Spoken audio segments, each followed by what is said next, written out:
তো এই সরোবরটা দেখুন কত সুন্দর সাজানো গোছানো, বাঁধা মাছগুলো দেখুন একদম হাতের কাছে চলে এসেছে। নমস্কার দর্শক বন্ধুরা, আপনাদের সবাইকে ভবঘুরে চ্যানেলে আরও একবার স্বাগত জানাই। আমি আপনাদের বন্ধু রাজেশ। আজকে চলে এসেছি রঘু ডাকাতের ডেরায়। এইখানে আছে 51 সতীপীঠের অন্যতম একটি সতীপীঠ, অট্টহাস সতীপীঠ। তো চলুন আজকে আপনাদের এই সতীপীঠটা ঘুরিয়ে দেখাবো এবং এই সতীপীঠের কি মহত্ব আছে এবং যে সকল পৌরাণিক কথা আছে সেগুলো আপনাদেরকে আমি জানাবো। তো সঙ্গে থাকুন, কোনো রকম স্কিপ করবেন না। আর 5টা ব্লগের মতন এই ব্লগেও আমি বেরিয়ে পড়েছি আমার প্রিয় বাইক নিয়ে। কাটোয়া ঘাট পার হয়ে এগিয়ে যাব গন্তব্যস্থলের উদ্দেশ্যে। বন্ধুরা, বাইক চালিয়ে কেতু গ্রামে পৌঁছে গেছি। কেতু গ্রামের যে মোড়, এই দিকে যে রাস্তাটা চলে গেল ডান দিকের, এটা দিয়ে গেলে একটু সময় বেশি লাগবে, এটা নিরল হয়ে যাবে। আর এই বাঁ দিকে যে রাস্তাটা আছে এটা একটু শর্টকাট, এখান দিয়ে গেলে আমরা অট্টহাস সতীপীঠ তাড়াতাড়ি পৌঁছে যাব। তো চলুন আমরা এই বাঁ দিকের রাস্তাটা দিয়ে এবার এগিয়ে যাই। বন্ধুরা, আমরা যে শর্টকাটটা বেছে নিয়েছিলাম সেটা হলো এই মাঠের মাঝখান দিয়ে রাস্তা, দুই সাইডে চাষের জমি আর মাঝখান দিয়ে রাস্তা, পাকা রাস্তায়। এটা দিয়ে আমরা এগিয়ে যাব অট্টহাস সতীপীঠের দিকে।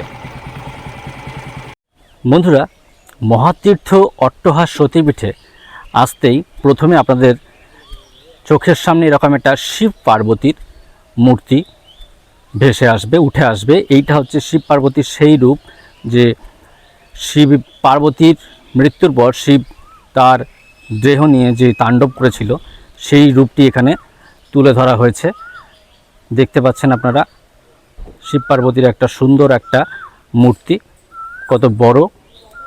আর এই মহাতীর্থ অট্টহাস সতীপীঠের পাশ দিয়েই বয়ে গেছে ঈশানী নদী। ঈশানী নদী এখন প্রায় জলশূন্য। এই নদীর একটা সাইডে জল আছে এবং বর্ষাকালে এই নদীটি উজ্জীবিত হয়ে ওঠে। আর এই নদীর অপর সাইডে এই যে ব্রিজটা দেখাচ্ছি তার এই অপর সাইডে, এই সাইডটা কিন্তু জলশূন্য। বর্ষাকালে এগুলো জলে আবার ভরে যাবে। তো চলুন আমরা যে মূল মন্দির মহাতীর্থ অট্টহাস সতীপীঠ তার ভিতরে এবার প্রবেশ করব। মহাতীর্থ অট্টহাস সতীপীঠে প্রচুর ভক্ত দূর দূরান্ত থেকে আসেন প্রত্যেক দিন।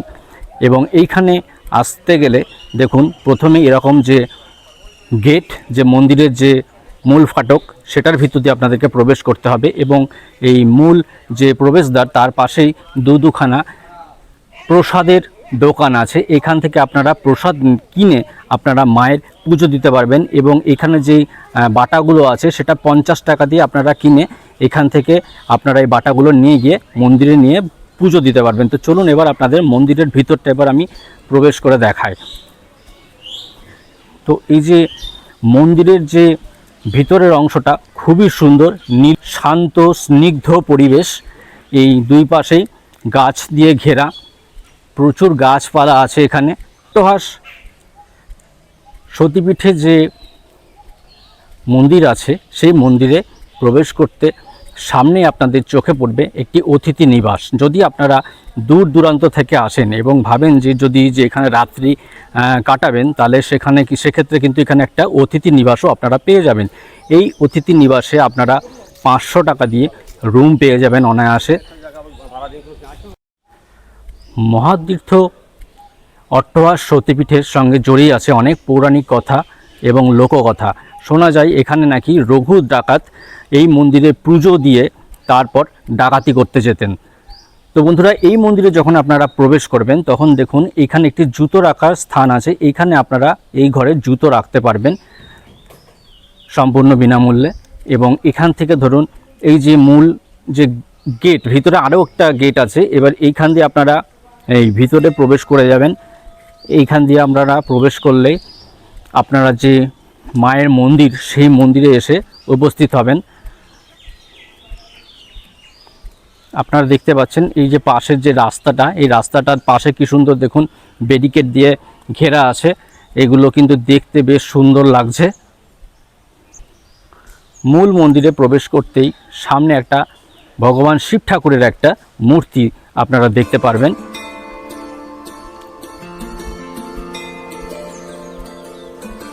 অট্টহাস সতীপীঠের যে মন্দির যে মন্দিরে মায়ের মূর্তি আছে ঠিক তার সামনে একটি এই নাট মন্দির আছে। এই নাট মন্দিরটি বেশ সুন্দর, আপনারা দেখতে পাচ্ছেন। চলুন আমরা এই নাট মন্দিরের ভিতর প্রবেশ করব। এই নাট মন্দিরের ভিতর প্রবেশ করতেই আমরা দেখতে পাচ্ছি নাট মন্দিরের যে সিলিং ছাদের অংশ, তার পাশে যে কার্নিশ আছে সেই কার্নিশগুলোতে দেখুন শিবের বিভিন্ন রকম রূপ এবং বিভিন্ন অংশ পরিলক্ষিত হচ্ছে। এখানে দেখুন মাতা সতীর মৃত্যু এবং সেটাকে কাঁধে নিয়ে শিব ঠাকুরের যাওয়া এবং তাণ্ডব নৃত্য, নারায়ণের সেই মা সতীর দেহকে ছিন্ন করে দেওয়া, সেইগুলো এখানে পরিলক্ষিত হয়েছে। এবং বিভিন্ন স্থানে মা সতীর যে শরীরের অঙ্গগুলো পড়েছিল এবং সেখান থেকে এক একটি সতীপীঠের উদ্ভব হয়েছে, সেগুলো এখানে দেখানো হচ্ছে। আর এই দেখুন, এই যেটা বললাম আপনাদের, এই নাট মন্দিরটি কিন্তু বেশ সুন্দর। এই পিলারগুলো দেখুন কত সুন্দর ডিজাইন করে বানানো হয়েছে। এবার চলুন আপনাদেরকে আমি মূল মন্দিরটা দেখাবো।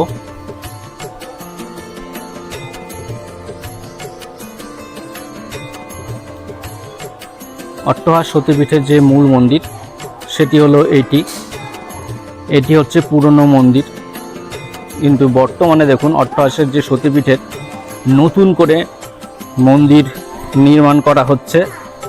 তো সেটা কিন্তু নির্মীয়মান। দেখুন এত বড় এবং সুন্দর একটি মন্দির নির্মাণ করা হচ্ছে অট্টহাস সতীপীঠে, এবং যখন এই মন্দিরটি কমপ্লিট হয়ে যাবে তখন কিন্তু খুবই সুন্দর লাগবে। অট্টহাস সতীপীঠের যে নবনির্মিত মন্দির তার কাজ চলছে। দেখুন অনেক বড় একটি মন্দির নির্মাণ হতে চলেছে এবং এর জন্য প্রচুর অর্থের প্রয়োজন। যদি কোনো সহৃদয় ভক্ত যদি চান যে এই মন্দিরে কিছু অর্থ ডোনেট করবেন, তাহলে কিউআর কোড স্ক্যান করে অর্থ সাহায্য করে একটি মহান কাজের সঙ্গে যুক্ত হতে পারেন। মন্দিরের ঘরের ভিতর থেকে ছবি তোলা নিষেধ, সেই কারণে আপনাদের আমি একটু দূর থেকে যে মূল বিগ্রহটি আছে, মায়ের যে মূর্তিটি আছে, সেটা আপনাদেরকে আমি একটু দূর থেকে জুম করে দেখানোর চেষ্টা করছি। জানি না কতটা স্পষ্ট দেখাতে পাচ্ছি, তবু যতটা পারছি ততটা আপনাদের সামনে তুলে ধরার চেষ্টা করছি। এটি হলো মায়ের বিগ্রহ। এটা মায়ের দুর্গা মূর্তি, এটা চামুণ্ডা রূপে পুজো হয় এখানে মায়ের। মহাতীর্থ অট্টহাস সতীপীঠের মন্দির যেটা, ঠিক মন্দির সংলগ্ন একটি সরোবর আছে। তো এই সরোবরটা দেখুন কত সুন্দর সাজানো গোছানো বাঁধানো, এখানে প্রতিনিয়ত জল আসছে এবং এখানে দেখুন অনেক বড় বড় মাছ আছে। এই মাছগুলো খুবই পবিত্র রূপে এগুলো রাখা হয়েছে এবং এই মাছগুলো দেখুন কত বড় বড় সাইজের মাছ। মাছগুলো দেখুন একদম হাতের কাছে চলে এসেছে। এই মাছগুলিকে এখানে যত্ন সহকারে রাখা হয়েছে এবং এদেরকে প্রতিনিয়ত খাবার দেওয়া হয়। বন্ধুরা, মহাতীর্থ অট্টহাস সতীপীঠ, এখানে মায়ের ঠোঁটের নিচের অংশ পড়েছিল বা থুতনির অংশ, সেই কারণে এই জায়গার নাম হলো অট্টহাস। তো দর্শক বন্ধুরা, এই মন্দিরে এসে এক ভাইয়ের সাথে পরিচয় হলো। এর নাম হলো অতনু। এই মন্দির কমিটিরই অংশ, এখানে থাকে এবং ওর কাছ থেকে অনেক কিছু ইনফরমেশন পাচ্ছি আমি, সেগুলো আপনারাও জানতে পারবেন। তো দর্শক বন্ধুরা, আপনারা যেটা দেখছেন এটা হলো রটন্তী কালী মন্দির। এইখানে রঘু ডাকাত একসময় পুজো করতেন এবং রঘু ডাকাত এখানে নরবলি দিতেন এবং তিনি এখান থেকে পুজো দিয়ে ডাকাতি করতে যেতেন। তবে এখানে এখন বর্তমানে বলি প্রথা বন্ধ হয়ে গেছে, তবে এখানে এখনও ছাগ বলি দেওয়া হয়। তো দর্শক বন্ধুরা, এই মন্দিরে আছে কিন্তু বেশ বড় একটি জঙ্গল এবং এখানে বিভিন্ন প্রজাতির সাপ শেয়াল আছে, তাছাড়াও আছে বাঁদর আছে প্রচুর। দেখুন এই যে গাছগুলোতে আপনারা দেখতে পারবেন, ভালো করে খেয়াল করুন। দেখুন আমি জুম করার চেষ্টা করছি যে বড় বড় অনেক বাঁদর ঝুলছে এ গাছে। তো এই মন্দিরের এই যে পরিবেশ, সেই পরিবেশটা কিন্তু বেশ অনেকটা গা ছমছমে, দিনের বেলাতেও কিন্তু অনেকটা গা ছমছমে। আপনি যদি একা ঘোরেন তাহলে আশা করি একটু হলেও গা ছমছম করবে আপনার।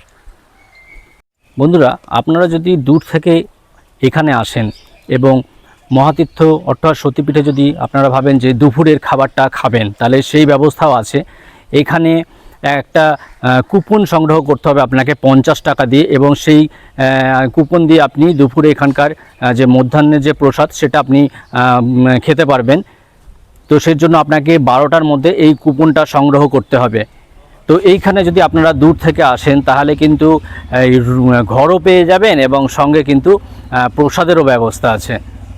তো দর্শক বন্ধুরা, মহাতীর্থ অট্টহার সতীপীঠে এসে রামজি মহারাজের সঙ্গে আমার সাক্ষাৎ হলো।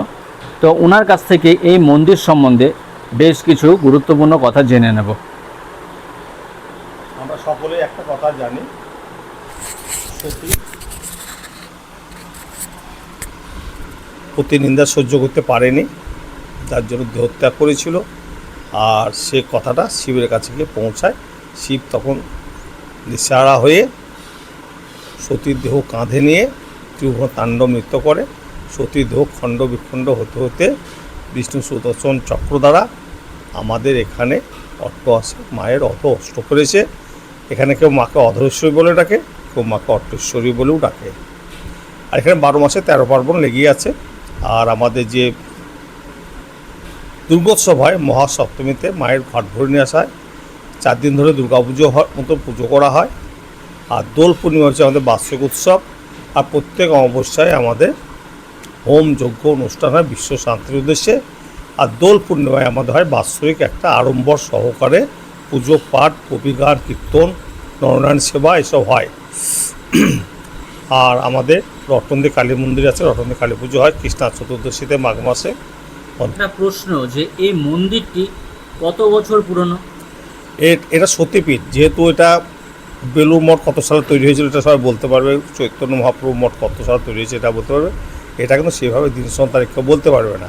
তবে যে মন্দিরে দেখা যাচ্ছে এটা এক ভক্ত 1342 সালে বাংলা তৈরি করে দিয়েছিল।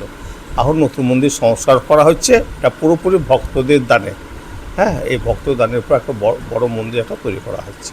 আচ্ছা, লোককথা অনুযায়ী শুনেছি যে এই মন্দিরের সঙ্গে রঘু ডাকাতের একটা সম্পর্ক ছিল, সেটা সম্বন্ধে যদি একটু বলেন দু এক কথা। হ্যাঁ, আগে এখানে একজন রঘু ডাকাত ছিলেন। আমি ডাকাত বলি না, ওনাকে আমি বলি দেশপ্রেমিক। উনি এখানে মানে যারা অর্থবান বা সে আমলে যারা একটু তাদের কাছ থেকে তিনি অর্থ সংগ্রহ করে আসতেন, গরিব দুঃখীদের মধ্যে বিলি করতেন।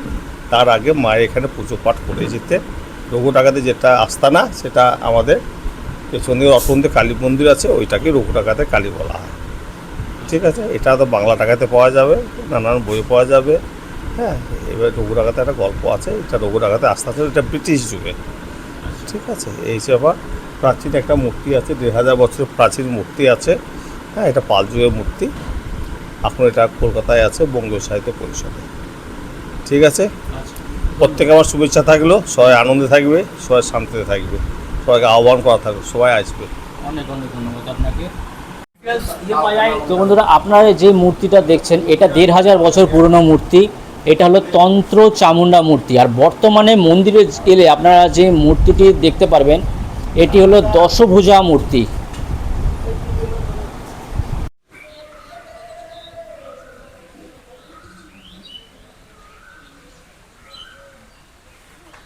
মহাতীর্থ অট্টহার সতীপীঠে একটি সুন্দর শিব মন্দিরও আছে। তো দেখুন এখানে একটি শিবলিঙ্গ আছে। হর হর মহাদেব।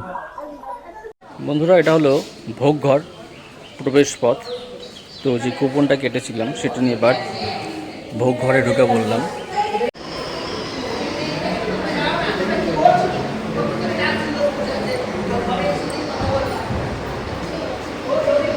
তো দর্শক বন্ধুরা, মহাতীর্থ অট্টহার সতীপীঠের যে পৌরাণিক কাহিনী সেটা আপনাদের সামনে তুলে ধরলাম, এবং তার সাথে সম্পর্কিত যে রঘু ডাকাতের যে গল্পকথা সেটাও আপনাদের সামনে তুলে ধরলাম। আশা করি আপনাদের এই ব্লগটা ভালো লেগেছে। যদি ব্লগটা আপনাদের ভালো লাগে তাহলে অবশ্যই চ্যানেলটি সাবস্ক্রাইব করে পাশে থাকবেন, এবং ভালো লাগলে অবশ্যই একটি লাইক করবেন।